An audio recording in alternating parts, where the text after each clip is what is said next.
The Dieppe Raid of August 19, 1942, is often called a rehearsal for D-Day, a necessary failure.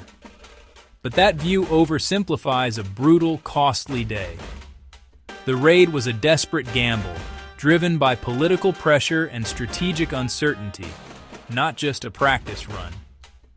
Nearly 5,000 Canadians, alongside British commandos and American Rangers, stormed Dieppe's beaches, aiming to seize and destroy the port before withdrawing. The plan was ambitious, but flawed decisions and unforeseen events turned it into catastrophe. Dieppe was not intended as a lesson. It was a response to Allied pressure for action, especially from the Soviets demanding a second front. To understand Dieppe, we must look at the choices, the losses, and the lessons learned on that bloody morning. Only then can we honor the true weight of what happened and the soldiers who paid the ultimate price. Before the war, Dieppe was a peaceful French resort, its beaches and harbor alive with tourists and fishermen. In 1940, German occupation transformed it into a fortress. Artillery on the headlands, machine gun nests in the cliffs, barbed wire and concrete obstacles everywhere. The town's strategic location made it a key part of the German Atlantic Wall, directly across from England. By 1942, pressure mounted for the Allies to strike back, especially with the Soviets demanding a second front. A full invasion was impossible, but a large-scale raid seemed feasible.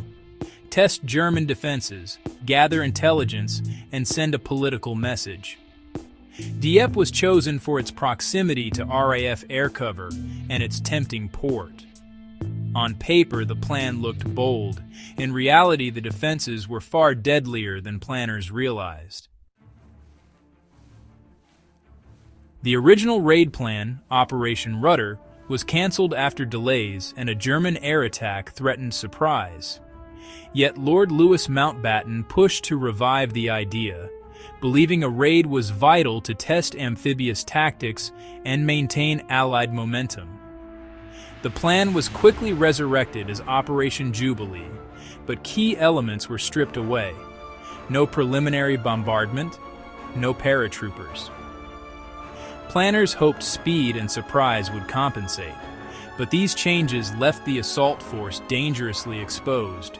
The Royal Navy's support was reduced, and the flawed core plan remained.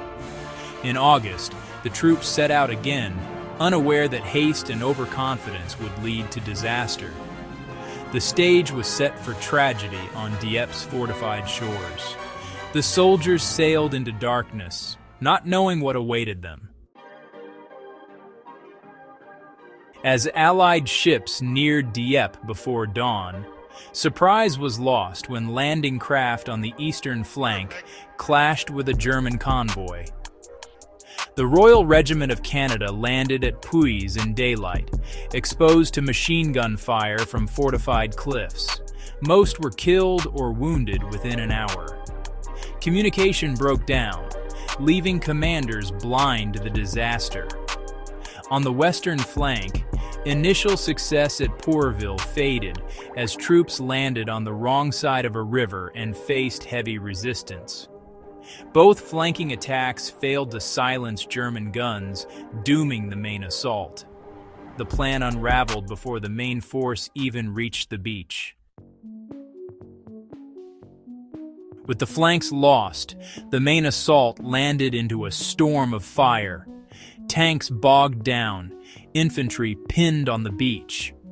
Commanders, misled by poor communications, believed progress was being made and sent in reserves. Les Fusiliers Mont-Royal landed into chaos, suffering horrific casualties. By late morning, it was clear the raid had failed. Objectives were unreachable, losses staggering. The order to withdraw came, but evacuation under fire was deadly. Many rescue boats were destroyed. The RAF fought overhead in one of the war's fiercest air battles. By afternoon, the last survivors left behind devastation and loss. The cost was immense, the raid a catastrophe. The Dieppe Raid ended in disaster. Over 3,350 of nearly 5,000 Canadians were killed, wounded, or captured. None of the main objectives were achieved. The price was unbearable. Yet the raid's failure taught vital lessons. Surprise alone couldn't overcome defenses. Overwhelming firepower was essential, and better intelligence and communication were critical. The disaster led to innovations, specialized tanks, artificial harbors, and new tactics for future landings. These hard-won lessons shaped D-Day and saved countless lives. Dieppe's story is one of sacrifice and tragedy, but also of learning and resilience. To remember Dieppe is to honor those who fell and the costly knowledge that paved the way to victory.